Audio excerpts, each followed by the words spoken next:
Significance of Maxwell's equation क्या होता है? We know that the Maxwell equation is integral of E dot of D X. इस पर हमेशा क्वेश्चन रहता है कि हम ये क्यों पढ़ रहे हैं, उसके पीछे क्या रीजन है, why this is needful for अस।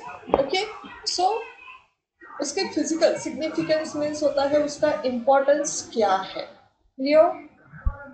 अब देखो कि मैक्सवेल्स का पहले इक्वेशन क्या शो करता है?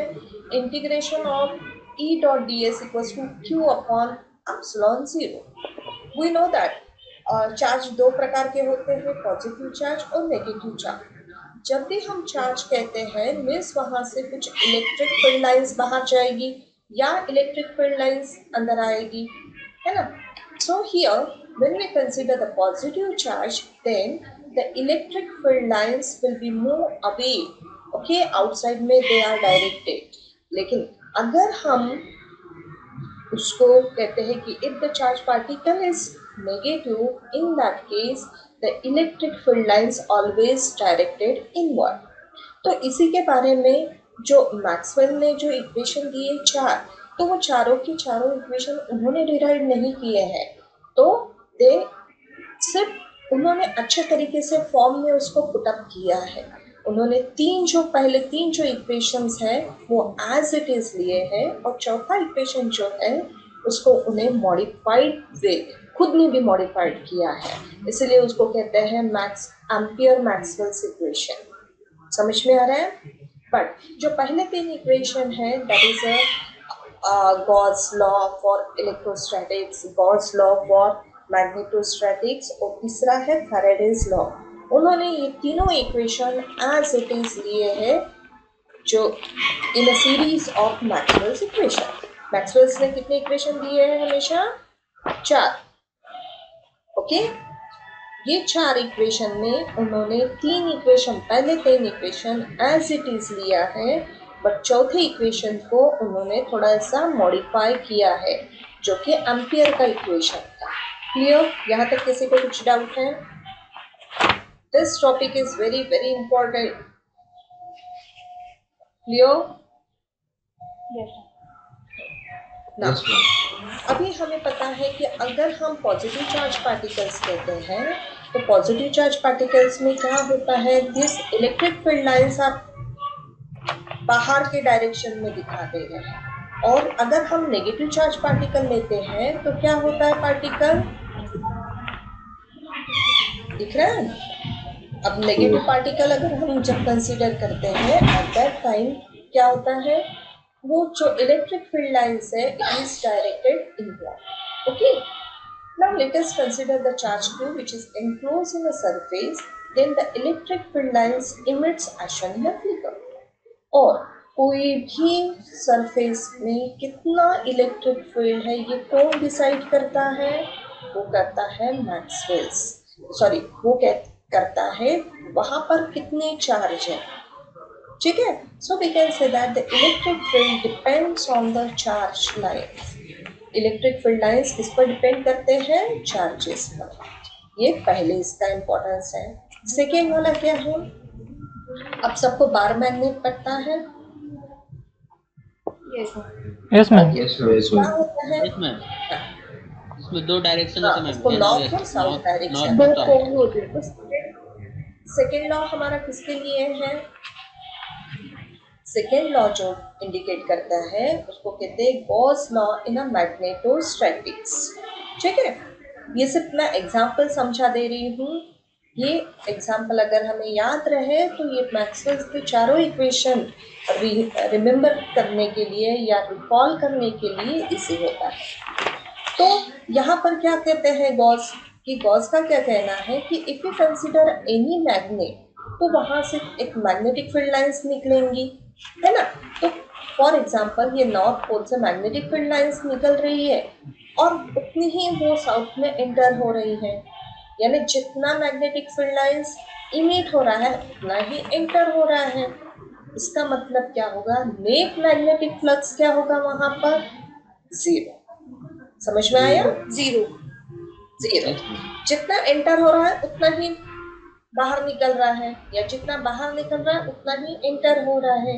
इसका मतलब रिजल्टेंट क्या रहेगा, 0। ये किसने कहा है, गॉस ने। उस लॉ को क्या कहते हैं, Gauss law in a magnetostatics. समझ में आया। अब तीसरा जो है उसको कहते हैं हम फैराडेज लॉ। ठीक है। अब क्या होता है, let us assume that any magnetic field, ठीक, अगर हमने कोई sorry if we consider any coil और एक मैग्नेट लिया, तो हमें पता है अगर ये मैग्नेट को हम कॉइल के अंदर डालें, बाहर निकालें, अंदर डालें, बाहर निकालें, तो यहाँ पर क्या होता है, करंट प्रोड्यूस होता है। और ये करंट की वजह से, मैग्नेटिक करंट में मैम। हाँ, यहाँ पे करंट प्रोड्यूस होने की वजह से ये गैल्वानोमीटर जो है वो क्या डिफ्लेक्शन दिखाएगा। ये 8th में आपको था फैराडेज लॉ वाला, कि एक मैग्नेट लेते हैं, एक कॉइल लेते हैं, एक गैल्वानोमीटर होता है। अगर मैग्नेट को आगे पीछे अगर आप करते हो तो यहाँ पर गैल्वानोमीटर डिफ्लेक्शन दिखाता है। यहाँ पर हमने बैटरी नहीं लगाई है, तो हमने करंट कैसे प्रोड्यूस किया, because of change in magnetic flux. ठीक है, समझ में आ रहा है। यस अच्छा। तो ये चेंज है, क्योंकि अगर हम मैग्नेट को आगे पीछे करते हैं तो वहां पर क्या होता है, मैग्नेटिक फ्लक्स चेंज हो रहा है। एंड तो इलेक्ट्रिक होता है। हाँ, because of change in magnetic flux यहाँ पे इलेक्ट्रिक करंट प्रोड्यूस हो रहा है। यही कहना है फैराडेज लॉ का। सिंपल लैंग्वेज में समझ में आया। Yes ma'am. एक बार ये वाले वापस सुन लो। हाँ, देखो हमने यहाँ पर एक कॉइल ली, एक गैल्वानोमीटर लिया। अब यहाँ पे गैल्वानोमीटर बिल्कुल डिफ्लेक्शन नहीं दिखा रहा है, because there is a no current flowing through this coil. ठीक है। लेकिन अगर हमने एक मैग्नेट लिया और ये मैग्नेट को अगर हम ये कॉइल के अंदर डालते, बाहर निकालते, अंदर डालते, बाहर निकालते, ये प्रोसेस गोइंग ऑन, तो यहाँ पे क्या होगा, मैग्नेटिक फील्ड जनरेट होगी, या हम कह सकते हैं वहां पर मैग्नेटिक फ्लक्स चेंज हो रहा है ना। आगे पीछे अगर हम पास में जाते हैं तो करंट मैग्नेटिक फील्ड ज्यादा होगी, बाहर निकालेंगे मैग्नेटिक फील्ड कम होगी, फिर से अंदर डालते मैग्नेटिक फील्ड ज्यादा, फिर से बाहर निकालते मैग्नेटिक, या हम कह सकते हैं there is a change in magnetic flux. Okay. अब ये change in magnetic flux will produce a current in the coil. Okay. अब यहाँ पे फ्लक्स की वजह से यहाँ पे क्या हो रहा है, कॉइल में करंट क्रिएट हो रहा है, प्रोड्यूस हो रहा है। और ये प्रोड्यूस हुआ कि नहीं हुआ, हम ये कैसे आइडेंटिफाई करेंगे, with the help of galvanometer. क्योंकि जैसे ही यहाँ पे करंट प्रोड्यूस होता है, this galvanometer shows a deflection. इसीलिए हम कहते हैं Faraday's law indicate that change जो होता है मैग्नेटिक फील्ड लाइंस, वो क्या करता है, करंट प्रोड्यूस करता है। इतना सिंपल। मैम उसका अमाउंट ऑफ करंट किस पे डिपेंड करता है, नंबर ऑफ टर्न्स पे ज्यादा डिपेंड करता है या मैग्नेटिक फील्ड का strength? All depends on both the terms. अगर कॉइल ज्यादा है, बड़ी, तो ज्यादा करंट प्रोड्यूस हो सकता है, और या हमारा मैग्नेट अगर स्ट्रॉन्ग हो तो इससे भी उस पर परिणाम होगा। दोनों पर डिपेंड। मैम फिर तो आयंस भी चेंज होंगे ना फिर तो। Ions yes ma'am. नहीं, यहाँ पे हम आयंस के बारे में नहीं, हम फ्लो ऑफ इलेक्ट्रॉन्स के बारे में पढ़ेंगे। यहाँ पर जो भी इम्पैक्ट हो रहा है, this is because of change in magnetic flux. Change in magnetic flux, और हमें पता है कि करंट क्यों फ्लो होता है, बिकॉज ऑफ फ्री इलेक्ट्रॉन्स। यहाँ पर हमारा कंसेप्ट फोकस कहाँ पर होना चाहिए, फ्री इलेक्ट्रॉन्स पर। We know that current means क्या होता है, हमेशा I is equals to dq by dt, that is the rate of change of, क्या होता है, rate of change of charge, है ना, इस करंट देता है। अब यहाँ पर फॉर एग्जाम्पल, अब देखो यहाँ पे हमने नेगेटिव साइन दिया हुआ है, क्योंकि अगर ये अंदर जितना जा रहा है, फॉर एग्जाम्पल अगर हमने एक कोई भी बॉडी ले ली है, उसमें कुछ चार्ज रखे हैं, ठीक है, और जैसे हम मैग्नेट पास करते हैं, उसके पास लेके जाते, और तो क्या होता है, करंट फ्लो होगा। जैसे ही करंट फ्लो होगा तो वहां से चार्ज कम होगा, क्योंकि वहां में से जितने जमा थे वहां पे एक्यूमुलेटेड थे चार्जेस, अब वो क्या हो रहे हैं, कम हो रहे हैं, and that's why we can put here minus sign. समझ में आ रहा है? जो ईएमएफ प्रोड्यूस हो रहा है यहाँ पे, EMF means let us assume that it is same as a voltage. तो यहाँ पर जैसे ही यहाँ पर करंट फ्लो होना स्टार्ट होता है तो ये इसकी डायरेक्शन जो है वो हमेशा इट इज डिसेंडिंग, डिक्रीज हो रहा है, number of charges now decreases, and that's why we put here minus sign. और क्लैरिटी के लिए हम आगे जाके एक्सप्लेन करने ही वाले हैं आपको। मैम लेंजेस लॉ के जैसे क्या? जी लेंजेस लॉ के जैसे क्या? हाँ हाँ, नाउ एम्पियर्स मैक्सवेल्स लॉ, ये आपको सिर्फ बेसिक बता रही हूँ, रियल पार्ट हमारा अभी तक शुरू नहीं हुआ है। बट बच्चों को यही समझ में नहीं आता है what is a major difference, हम क्यों कर रहे हैं। ये सब बेसिक है बेटा, जो कि आपके 12th में हो चुका है। अब एम्पियर ने क्या किया था, एम्पियर ने ऐसा लॉ दिया था that is according to the Ampere, उनका कहना था, for example we consider any wire, ठीक है, और वायर में से अगर हम करंट पास करते हैं और एक आधा पोर्शन लिया, ये क्लोज लूप अगर हमने कंसिडर किया तो वहाँ मैग्नेटिक फील्ड जनरेट होती है, ये सबको पता है। आपको एग्जाम्पल दिया होगा आपके टीचर्स ने जो 8th और 10th में पढ़ाते थे कि अगर करंट कॉइल है, कॉइल में से अगर कॉइल या एक आधी वायर है, उसमें से अगर करंट पास हो रहा है तो उसके पास अगर पिंस रख दो तो they are attracted towards this wire. ऐसा क्यों होता है? Solenoid ma'am magnetic field produce होता हाँ, है। मैग्नेटिक फील्ड यहाँ पे Magnetic प्रोड्यूस field। हो रही है ना। इसका मतलब अगर हमें पता है कि उसकी वजह से हम कह सकते हैं यहाँ में से जो करंट पास हो रहा है उसमें because of this flowing current it produce a magnetic field, ठीक है। और फिर हम लिखते हैं change in magnetic flux produces a current, okay. अब देखो ये सिंपल सा एग्जांपल लो, let us assume that this is a capacitor. Capacitor को अगर हम बैटरी लगा दें तो क्या होता है, इसमें से कुछ करंट पास होगा, ये I है, I is a capacitor current. लेकिन क्या होता है, जैसे ही हम बैटरी लगाते हैं, अब यहाँ पर अगर हम एक छोटा सा लूप लें तो क्या फर्क पड़ता है। देखो कैपेसिटर से तो I करंट पास हो ही रहा है, बट हियर अगर हम एक छोटा सा लूप कंसीडर करते हैं, then you find that some electric field is also generated between the gap between these two plates of the capacitor। क्योंकि यहाँ पर जैसे हम ये बैटरी लगाते हैं तो यहाँ पे पॉजिटिव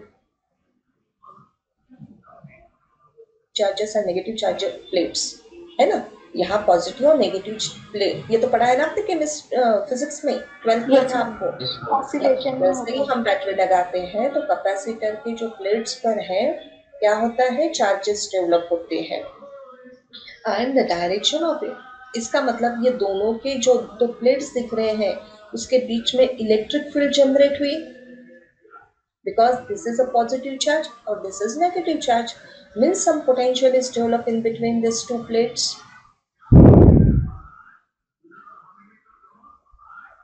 समझ में आ रहा है क्या? अब ये डायरेक्शन ऑफ इलेक्ट्रिक फील्ड कैसे रहती है, हमेशा पॉजिटिव टू नेगेटिव। एम्पियर का कहना क्या था कि कोई भी वायर ले लो तो उसमें से करंट पास होता है और that current is equals to हमेशा mu epsilon not mu not.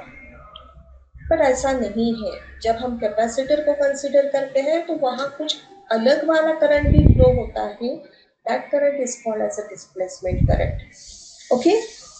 अब ये डिस्प्लेसमेंट करंट कैसा है, ये मैक्सवेल ने ऐड किया है।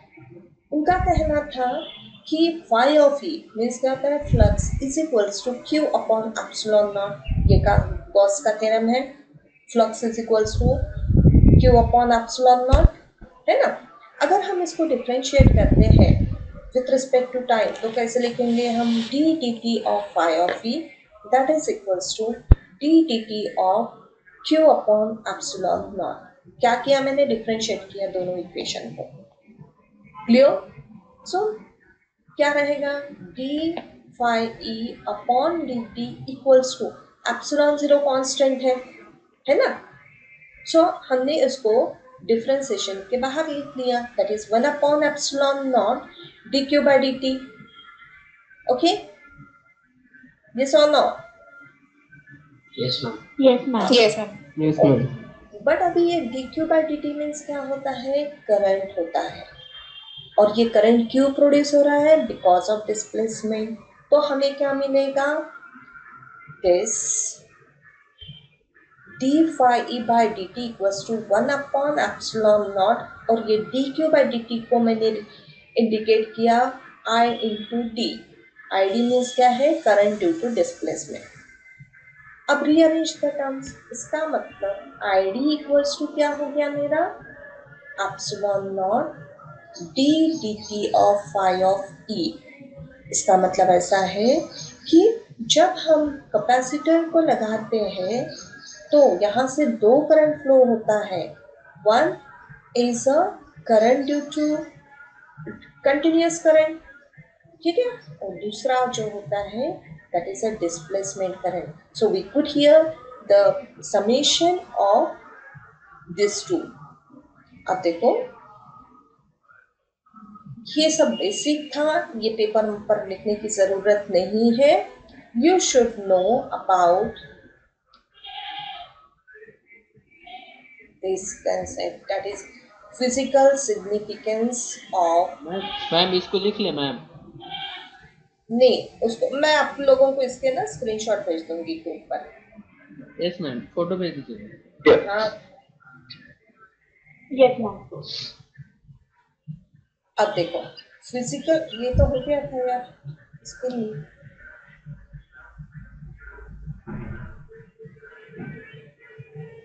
creation, it is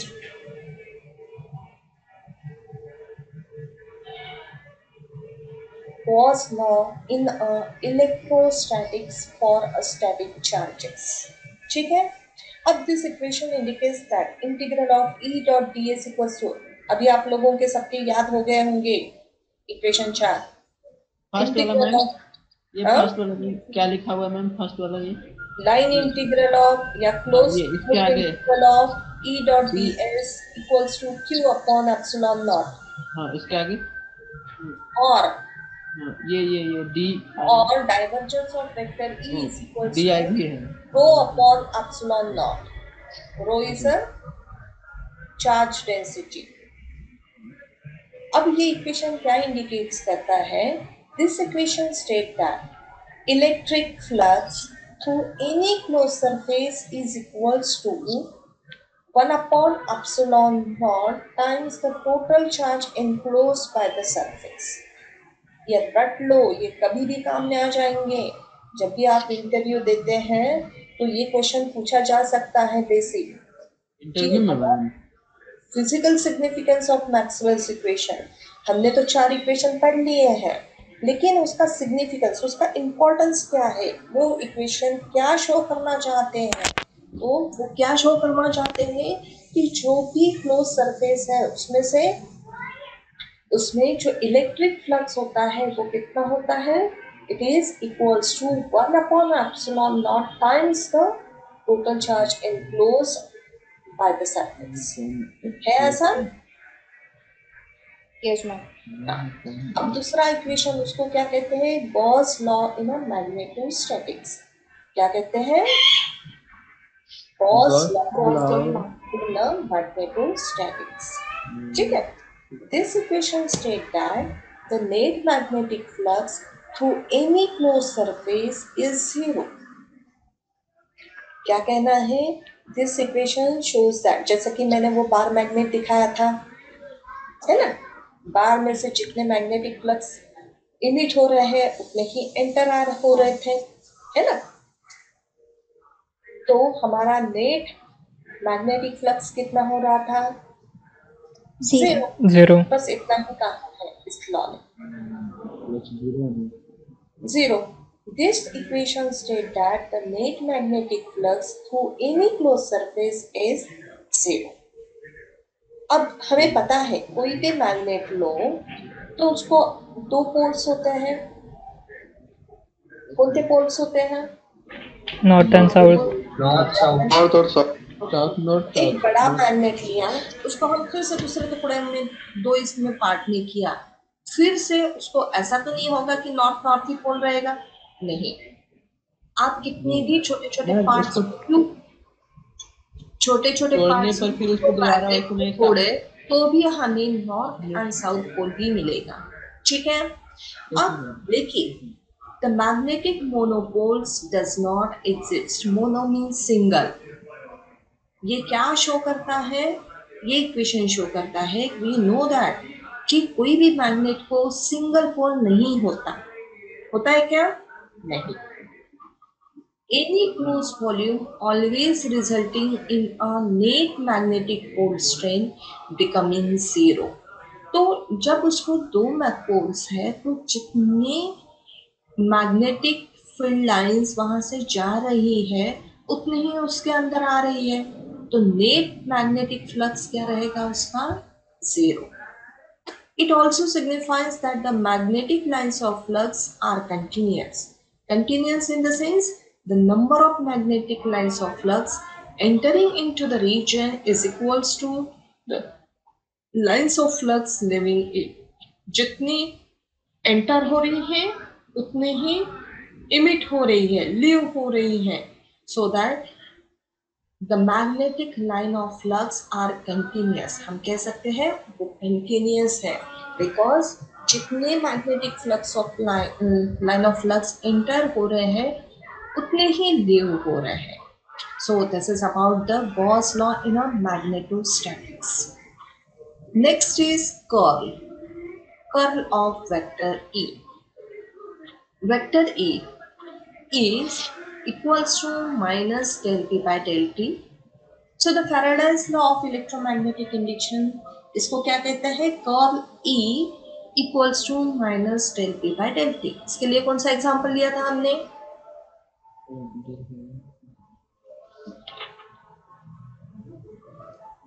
याद है क्या किसी को? फाइल लिया था हमने। Ma'am vector delta into vector E है ma'am. Curl curly vector delta cross vector E. क्या बोला मुझे नहीं समझ में आ रहा। क्या हुआ? Formula ma'am, formula. मैम मैं ये इंडक्शन का एग्जांपल ली। हाँ, हमने इसके लिए कॉइल वाला एग्जांपल लिया। हाँ, yes, yes. So here the curl of E equals to minus del B by del T. That is Faraday's law of electromagnetic induction. It states that induced electromagnetic force around any closed surface is equals to the negative time rate of change of magnetic flux through the path enclosing the surface. देखो यहाँ ही हमने ये statement बनाया है। ये equation state that कि जो EMF induce हो रहा है around any close surface is equals to the negative time of rate of change of magnetic flux through the path along enclosing the surface. This signifies that the electric field can also be produced by the changing magnetic flux. तो ये क्या indicate करता? इसका क्यों importance है? Because electric field not only produced because of electric field lines, तो ये magnetic change in magnetic flux से भी इलेक्ट्रिक फील्ड जनरेट हो सकती है। ऐसा किसका कहना है? Faraday's law. हाँ बोलो, अभी बीच में बिल्कुल नहीं टोकना।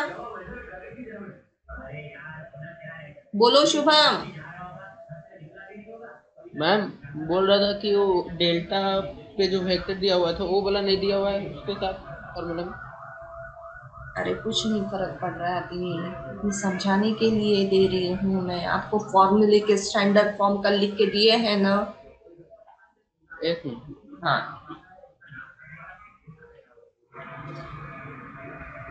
Next curl of B equals to mu not J plus mu naught epsilon del E by del T. इसको कहते हैं, अब देखो इस पर किसने किसने काम किया है, एम्पियर्स ने, Ampere as well as Maxwell. Ampere ने सिर्फ पहले फील्ड तक ही लिया था। उनका कहना था कि जो भी करंट प्रोड्यूस हो रहा है वो हम डिनोट करेंगे म्यू नॉट जे से। बट उनको फिर प्रॉब्लम आई क्योंकि it is only for electrostatic, that is steady particle के लिए ही उनका कहना सही था। बट अगर चार्जेस मोशन में हो तो ये जो इक्वेशन है curl of B equals to mu not J, यह एप्लीकेबल नहीं होता था, यानी वहां पर वो फेलियर हो रहा था। इसीलिए फिर मैक्सवेल्स ने एक इक्वेशन प्रोड्यूस किया और फिर उसका नाम रखा उन्होंने एम्पियर मैक्सवेल्स लॉ। ठीक है, अब ये जो इक्वेशन है it is applicable for both steady as well as non steady charge particles. ठीक है, समझ में आया? एम्पियर ने कहाँ तक इक्वेशन लिया था, curl of B equals to mu not J. ये किसके लिए एप्लीकेबल था, सिर्फ इलेक्ट्रोस्टैटिक स्टेडी पार्टिकल्स के लिए। लेकिन अगर पार्टिकल मोशन में है तो क्या होगा, ये उन्होंने आइडेंटिफाई करके नहीं दिया था। इसका मतलब वहां पर उनका इक्वेशन फेलियर हो रहा था। एट दैट टाइम मैक्सवेल ने क्या किया, ही उस पर उन्होंने वर्कआउट किया and then find out that कि वहाँ पे और एक फील्ड है कि उसकी वजह से हम नॉन स्टेडी पार्टिकल के लिए भी इक्वेशन निकाल सकते हैं।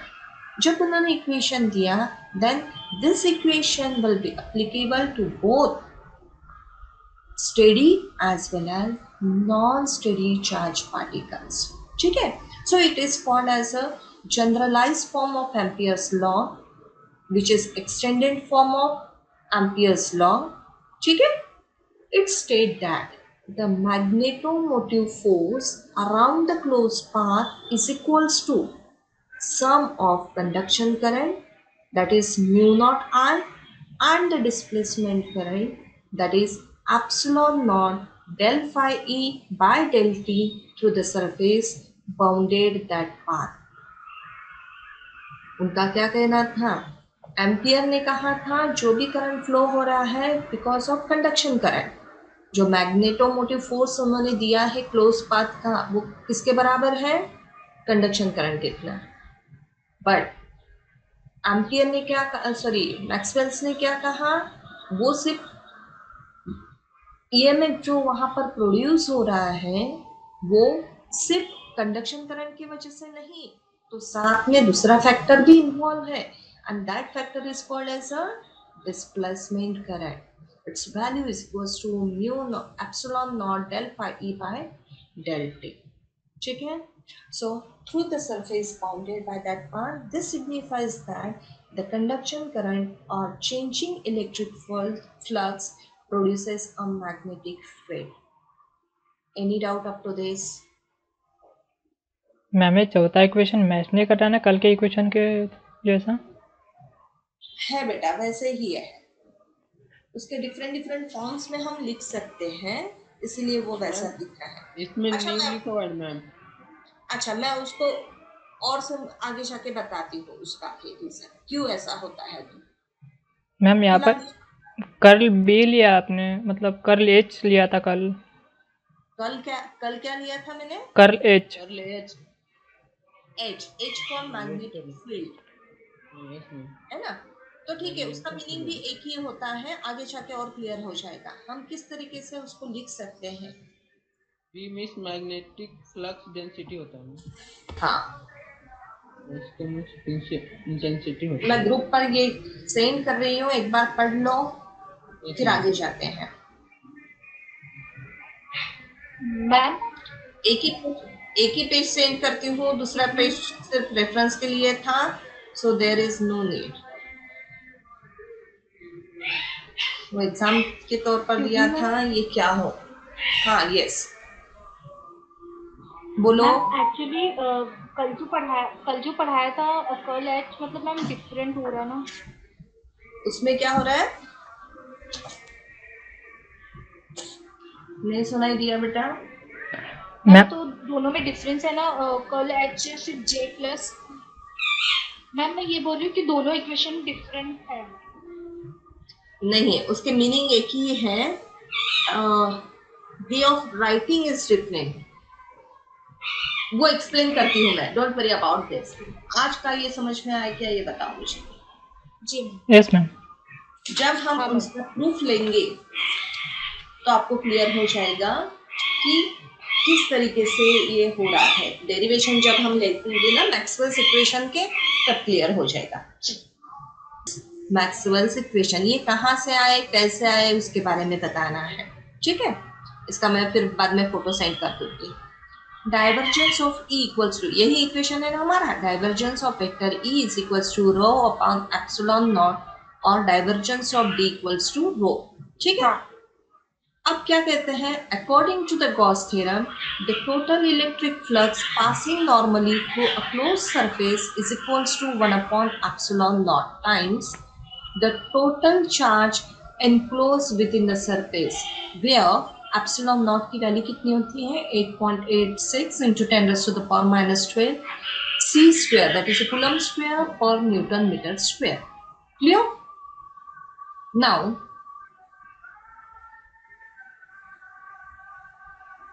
मैम एप्सिलॉन नॉट की वैल्यू है ना ये? एप्सिलॉन नॉट की वैल्यू है ये।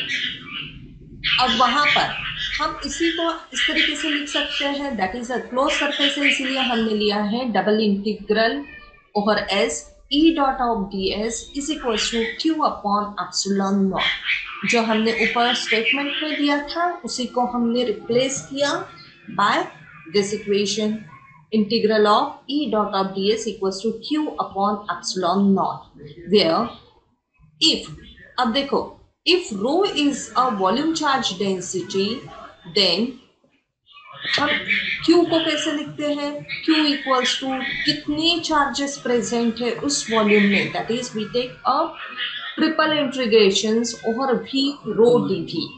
यानी हम Q को कैसे लिख सकते हैं, अगर रो हमारा इंडिकेट करता है वॉल्यूम चार्ज डेंसिटी, तो वहां पर जो स्पेस है जो कंसिडर किया हमने छोटा सा वॉल्यूम, उसमें एक्स एंड वाई कोऑर्डिनेट्स है, that's why we are taking here 3 integrations.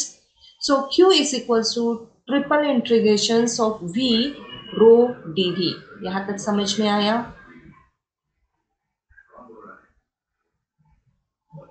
Yes ma'am.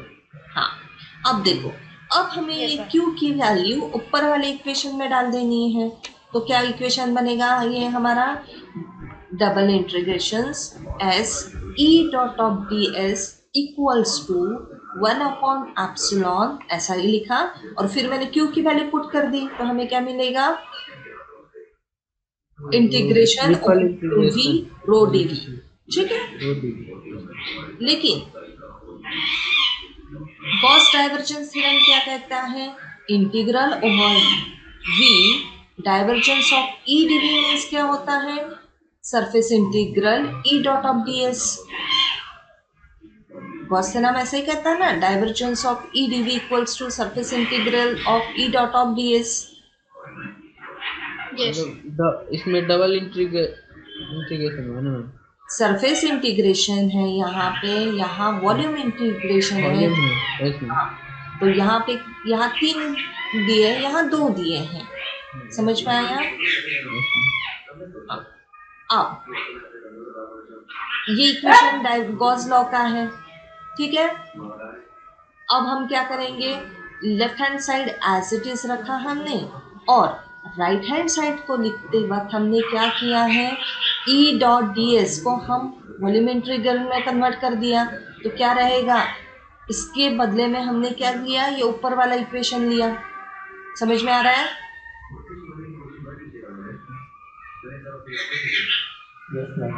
बहुत आसान है। सो ये वैल्यू हमने यहाँ पुट कर दी, क्लियर? अगर हम दोनों साइड से ये इंटीग्रेशन वाला और डीवी वाला निकाल देते हैं तो हमारे पास क्या बचता है? Divergence of E equals to rho upon epsilon naught.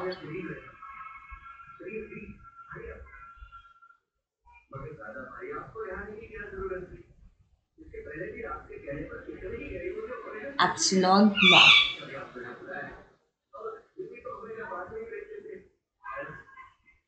Equals to rho upon epsilon naught. But vacuum में क्या होता है? वैक्यूम में क्या होता है? Epsilon naught E equals to D, है ना? Epsilon naught E equals to D. अगर ई की वैल्यू, इसका मतलब हम ये वैल्यू यहां पुट करते हैं ई के जगह, ई इक्वल्स टू क्या होगा फिर? D upon epsilon not. D upon epsilon not होगा। तो दोनों साइड में एप्सिलॉन नॉट है तो उसको हम निकाल देंगे, तो बचेगा क्या आपका? यस मैम, समझा। Divergence of D equals to rho. Divergence of D equals to rho. That is divergence of D equals to rho. है ऐसा? So this is a derivation of Maxwell's equation. अब देखो, इसी इक्वेशन को हर एक book में आपको डिफरेंट वे से दिया हुआ है, but this is a simple method for recalling this equation. हम ये सबसे आसान मेथड है, इसी को हम पोलराइजेशन, इलेक्ट्रिक पोलराइजेशन के मेथड से भी लिख सकते हैं, बट वो थोड़ा सा कॉम्प्लिकेटेड होता है। बट फाइनल रिजल्ट हमें यही मिलना चाहिए, that is delta dot of D is equals to rho, या delta dot of E equals to rho upon epsilon not. यही हमारा फाइनल रिजल्ट होना चाहिए। क्लियर? यस और नॉट? मैम रिजल्ट ही याद रखना है या फिर मेथड पूरी? मेथड पूरी। डेरिवेशन अगर पूछा जाए तो आपको पूरा आना चाहिए ना। हो सकता है आपके ऑनलाइन एग्जाम में आपको क्वेश्चन पूछा जाए ये 5 मार्क के लिए, तो डेरिवेशन पूरा प्रूव करते आना चाहिए। क्वेश्चन कैसा रहेगा ma'am? Right the derivations of Maxwell's first equation. Ma'am हाँ बोलो। मैम, कल जो आपने डेरिवेशन पढ़ाया था, कल सेम ही तो था, यही प्रूव किया था, डिफरेंट मेथड। इसीलिए मैं कह रही उसमें हूँ charge this is a simplest.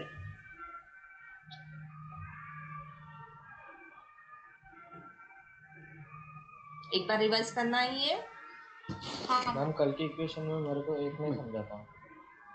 अच्छा, ये समझ में आया ना? मैंने देखा कि this one is a simplest one, याद रखने के लिए, राइट अप करने के लिए आसान है। हमारा मेन मोटो है कि रिजल्टेंट हमें final that is a delta dot of D equals to rho मिले, या divergence of E equals to rho upon epsilon not मिले। मैंने वही कहा, अगर आप डिफरेंट बुक्स रेफर करोगे उसमें डिफरेंट मिलेगा। जैसे हम डेरिवेशन ऑफ मैक्सवेल्स इक्वेशन निकालते हैं तो कहीं कहीं पर हम डाइवर्जेंस ऑफ पी भी इंक्लूड करते हैं यहाँ पर। यस मैम, गूगल पे अलग अलग दिखाता है मैम, बहुत तरह। हाँ, तो बहुत ज़्यादा कंफ्यूजन होता है, इसीलिए just focus on this point. Clear? Okay ma'am. चलो, ये टाइम हो गया, टाइम हो गया ना? यस मैम, एक बार रिपीट करती हूँ। ओके, रिपीट कर दो। देखो, हमारा गॉस का पहला इक्वेशन क्या नाम है यार उसका? Gauss law for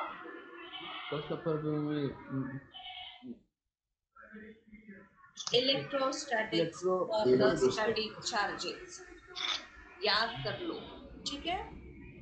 So, according to the Gauss theorem, the total electric flux passing normally through a closed surface is equals to the time 1 upon epsilon naught times the total charge enclosed in the surface, where epsilon naught की value दी है 8.86 into 10 raised to the power minus 12 coulomb square बाय newton metre square.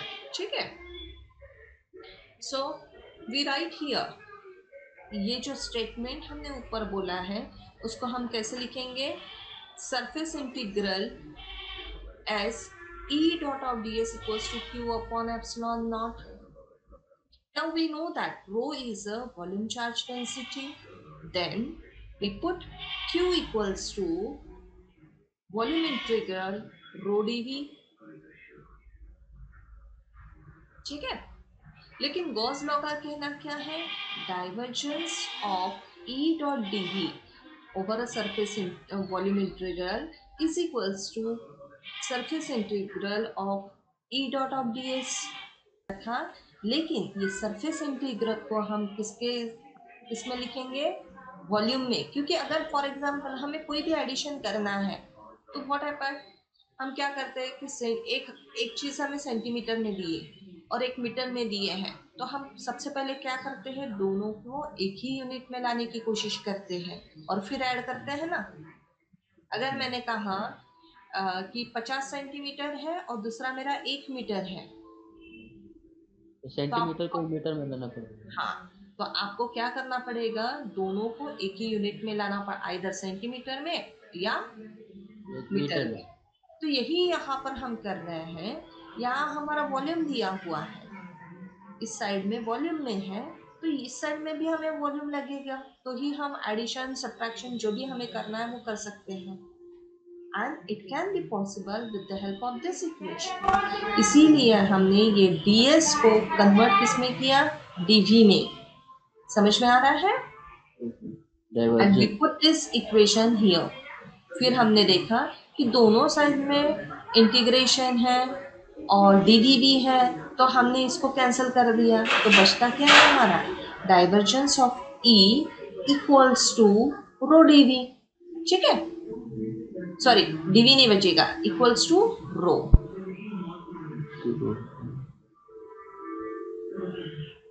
अब 1 upon epsilon, इसका मतलब हमारा आएगा divergence of E equals to rho upon epsilon naught. या हम इस तरीके से लिख सकते हो, delta dot of E equals to rho upon epsilon naught. लेकिन वैक्यूम में क्या होता है, जब हम वैक्यूम कंसिडर करते हैं at that time epsilon naught E equals to D। Therefore, delta dot of E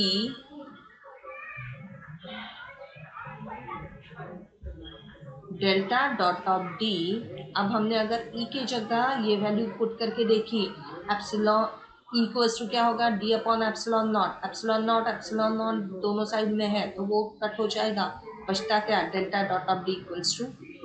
so this is a derivation of your Maxwell's equation. ठीक है।